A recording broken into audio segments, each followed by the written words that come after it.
sa'y taga Maynila. Nagsimulang lahat ng may buhay na tumila.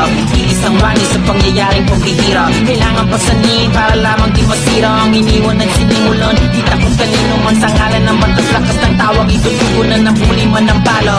Di niya alintano para sa tao na kapareho na mukha niya kakambal. Sa kanya sumandal kapag pinunot mo ang bakal, samahan mo ng dasal dahil di mo masasabi yung